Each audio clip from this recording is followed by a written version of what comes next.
El poder de Dios. Hechos 6, 8 al 15. La palabra del Señor había crecido en Jerusalén y el número de los discípulos crecía en gran manera. Además, este crecimiento es mucho más que solo crecimiento en número. Los seguidores de Cristo estaban madurando en la fe. De esta manera, la iglesia comienza a mostrar el surgimiento de nuevos protagonistas y líderes diferentes a los discípulos, pues hasta ese momento la predicación de la palabra, los prodigios y señales estaban centrados solamente en los discípulos.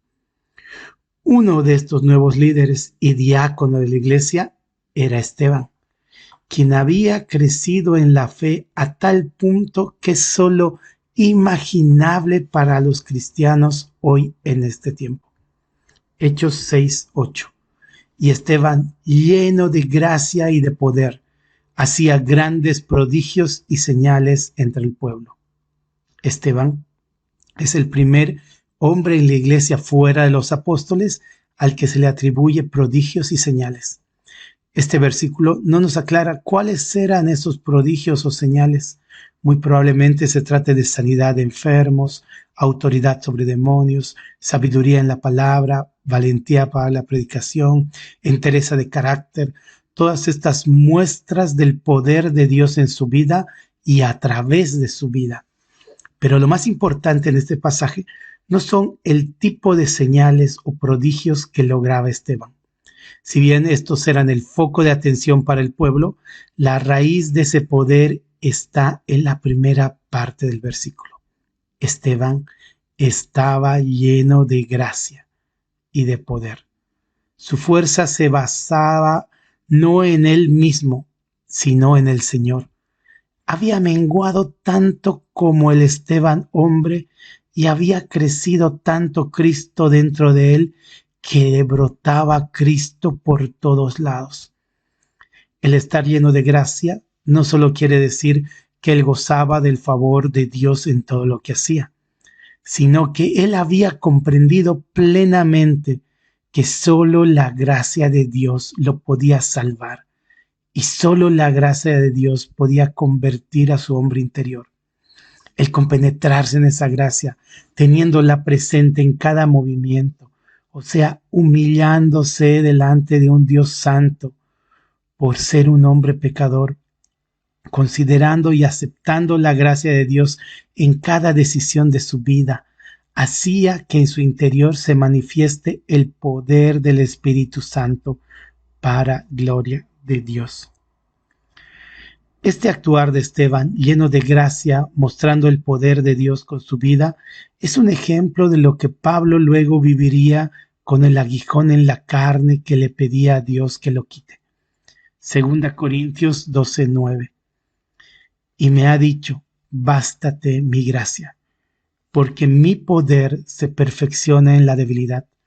Por tanto, de buena gana me gloriaré más bien en mis debilidades, para que repose sobre mí el poder de Cristo. Y esto es lo que justamente debemos hacer nosotros hoy. Considerar lo realmente perdido que estamos, la clase real de pecadores que somos. Levantarte a diario y decir que si no fuera por la gracia de Dios en nuestra vida, en nuestra familia, en nuestro trabajo, nada tendría sentido. Esta autorreflexión solo es posible si en la misma humillamos nuestro corazón y nos acercamos a Dios con una actitud que exclama misericordia.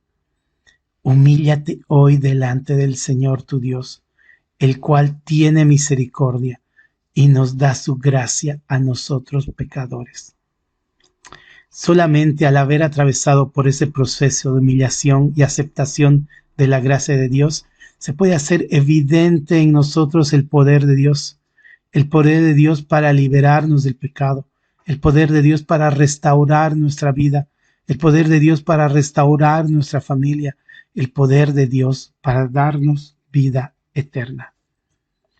Hechos 6, 9 al 10. Entonces se levantaron unos de la sinagoga llamada de los libertos y de los de Cirene y de Alejandría, de Cilicia y de Asia, disputando con Esteban, pero no podían resistir a la sabiduría y al espíritu con que hablaba.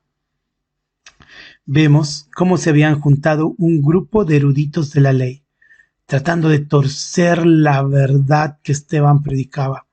Los judíos predicaban la salvación por el cumplimiento de la ley, y Esteban exudaba salvación por gracia por cada uno de sus poros, y la defendía sabiamente con sus actos y palabras, dejando al Espíritu Santo actuar y hablar por medio de él. Hechos 6, 11 al 14. Entonces sobornaron a unos para que dijesen que le habían oído hablar palabras blasfemas contra Moisés y contra Dios, y soliviantaron al pueblo, a los ancianos y a los escribas, y arremetiéndole arrebataron y le trajeron al concilio, y pusieron testigos falsos que decían: este hombre no cesa de hablar palabras blasfemas contra este lugar santo y contra la ley, pues le hemos oído decir que este Jesús de Nazaret destruirá este lugar y cambiará las costumbres que nos dio Moisés. Los líderes judíos, al ver que no lograban torcer sus palabras ni contradecir su doctrina netamente bíblica, recurrieron a las mismas artimañas que tenían contra Cristo. Incitaron al pueblo a ir contra Esteban, sobornaron testigos falsos para poder tener algo en contra y callar a este hombre. Es interesante ver que mientras Esteban más reflejaba a Cristo, los ataques contra él se asemejaban más a los que padeció el Señor Jesús en esta tierra, y llegaría incluso a matarlo como hicieron con el Señor. Y es acá donde me pregunto, ¿cuánto estoy reflejando a Jesús? ¿Qué tipo de persecución tengo? ¿He resistido afrentas por causa de la fe? Además me pregunto, ¿estoy preparado para hacerlo? ¿Estoy lleno de gracia para que sea el poder de Dios quien pelee por mí? Hechos 6:15. Entonces, todos los que estaban sentados en el concilio, al fijar los ojos en él, vieron su rostro como el rostro de un ángel. Esteban acá muestra que las señales y prodigios que Dios hacía a través de él iban más allá que la de los discípulos. En este punto, solamente comparable con Moisés bajando del monte después de hablar con Dios, el rostro de Esteban era brillante. Esteban está en completa comunión con el Señor. Moisés volvía del monte al hablar con Dios. Esteban estaba constantemente hablando con Dios. ¡Qué comunión más sorprendente! Nuevamente, este hecho me empuja a salir de mi zona de confort. ¿Cuánto tiempo paso con Dios a diario? ¿Cómo está mi comunión con el Creador del universo? ¿Qué fue lo último que le dije? ¿Qué fue lo último que Él me dijo? Mi cara cambia cuando hablo con el Señor. La gente puede notar esa diferencia. Hermanos, consideremos que la gracia de Dios está disponible para nosotros hoy, disponible hasta llenarlos, como lo estuvo para Esteban y Pablo. Llenémonos de la gracia para que el poder de Dios transforme nuestras vidas.